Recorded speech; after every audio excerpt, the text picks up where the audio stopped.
Olá, minha gente, tudo bem? Boa noite. Então, essa é a nossa aula do dia 23, conforme nós combinamos, dia 23 de maio. Essa vai ser uma aula gravada. Nós vamos terminar a parte de personalidade jurídica e vamos começar a pincelar algumas coisas sobre pessoas jurídicas, que é o que a gente vai ver na aula que vem. Vocês vão ter um outro videozinho onde eu gravo toda a revisão e toda, né, a correção da nossa prova. Isso é bem importante. E eu vou deixar algumas questões para vocês fazerem durante essa noite, tá? Então, nós não temos encontro online físico, mas nós temos esse encontro que já vai estar gravado para vocês.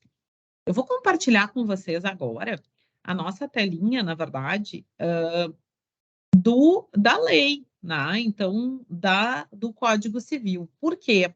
Porque é importante para a gente dar sequência aqui na nossa conversa sobre isso. Nós tínhamos falado de direitos da personalidade e a gente tem que dar sequência sobre a extinção da personalidade jurídica.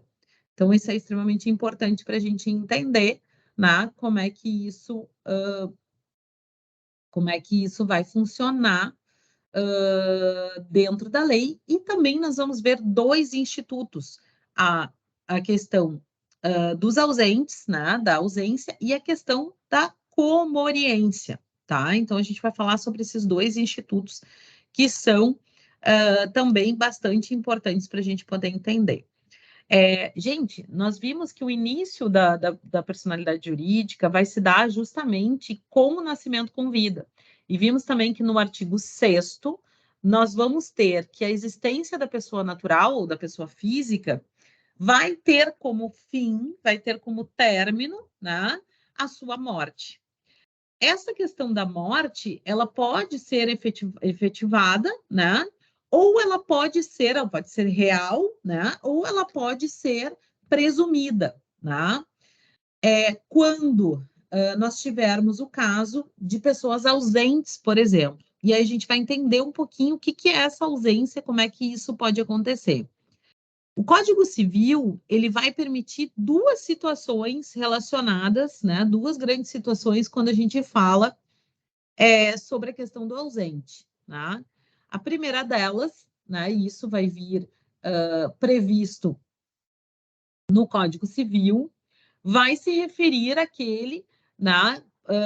Que efetivamente foi considerado ausente, né? Ou seja, onde o código considera ausente na medida em que ele sumiu, ele desapareceu efetivamente do seu domicílio sem deixar notícia. A história do cara que foi lá comprar cigarro, etc., não voltou mais, né? Então, claro, uma brincadeira.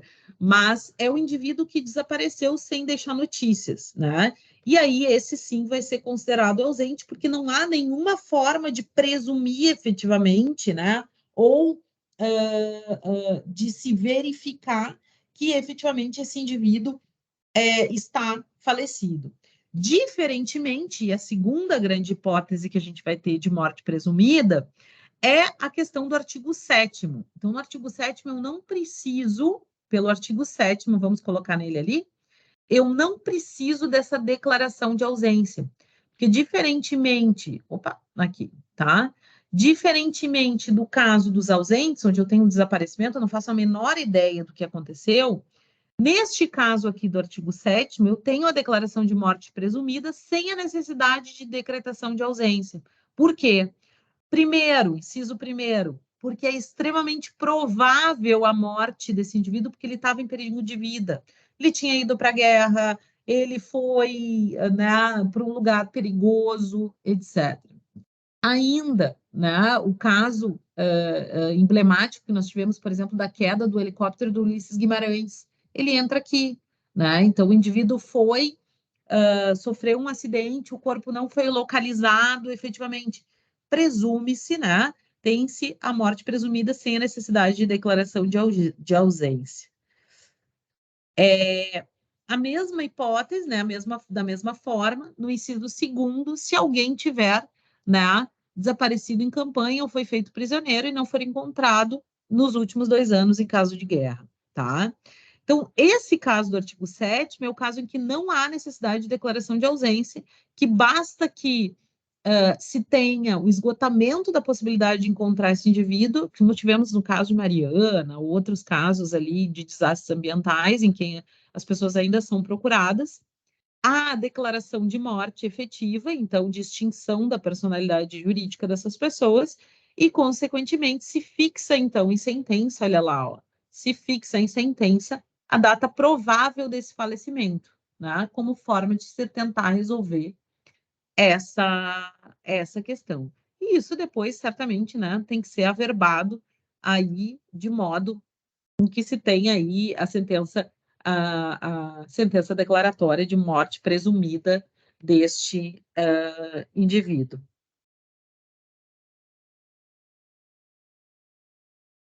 Uh,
Dando sequência, então, me perdoem aqui.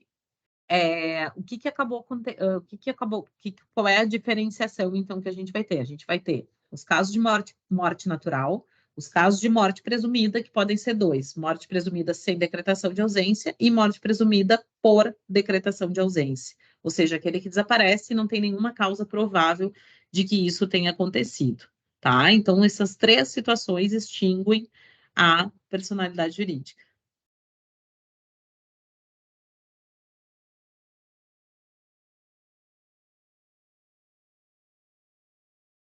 A personalidade jurídica. O que é importante, gente, a gente olhar também quando a gente toca sobre essa questão, né? A gente tem que entender o que é essa declaração de ausência, né? Então, a morte presumida é muito tranquila, porque existem duas hipóteses ali previstas e o formato como isso vai acontecer, né? Mas é importante a gente entender também, né, como vai acontecer essa decretação de ausência, que vai ter um procedimento um pouco diferente. E aí a gente volta para lá para o artigo 22. Muito bem. O que eles vão dizer aqui, ó? Olha lá. Primeiro, né, desaparecendo uma pessoa do seu domicílio sem dela haver notícia, se não houver deixado representante ou procurador para administrar os bens, o juiz, a requerimento do interessado ou do Ministério Público, vai nomear um curador para esses bens, porque pode acontecer que a pessoa não tenha outras pessoas que possam vir a fazer a gestão desses bens. Depois, também se declarará ausência e se nomeará curador quando o ausente deixar mandatário que não queira exercer, né, este mandato, esta procuração. O juiz, então, nomeia esse curador, né, para que ele fique na administração dos bens desse indivíduo até que ele seja encontrado. A partir dessa, então, declaração de ausência desse indivíduo, isso tem que ser judicializado, a gente vai ter um prazo de 1 ano para arrecadação desses bens, ou seja, a gente vai arrecadar, fazer um inventário desses bens, verificar o que existe, né? E vai se verificar, então, a abertura, né? A possibilidade de abertura da sucessão provisória, tá? Então, se ele deixou procurador, quando se passar,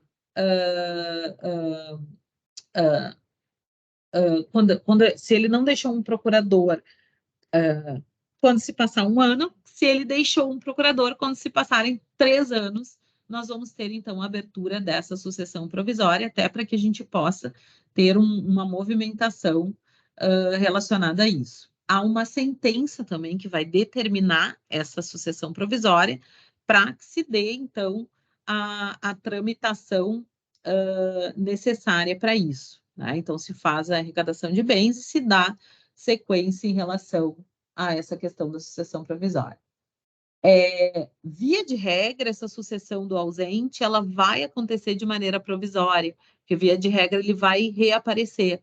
E aí, durante a sucessão provisória, não há problema nenhum, ele reaparece e retoma os seus bens de maneira, né, tranquila, né, de maneira que isso aconteça. No entanto, o problema será, a questão toda será se nós tivermos a situação de já haver passado para a sucessão definitiva. A sucessão definitiva ela vai acontecer 10 anos depois, né? Então, 10 anos depois de passada em julgado a sentença, ou seja, do trânsito em julgado da sentença que concedeu a abertura da sucessão provisória, a gente vai poder ter, então, a abertura da sucessão definitiva, o levantamento das calções prestadas para a utilização dos bens, né? E, consequentemente, a abertura da sucessão definitiva para que se tenha a disponibilização aos ascendentes ou descendentes desses indivíduos.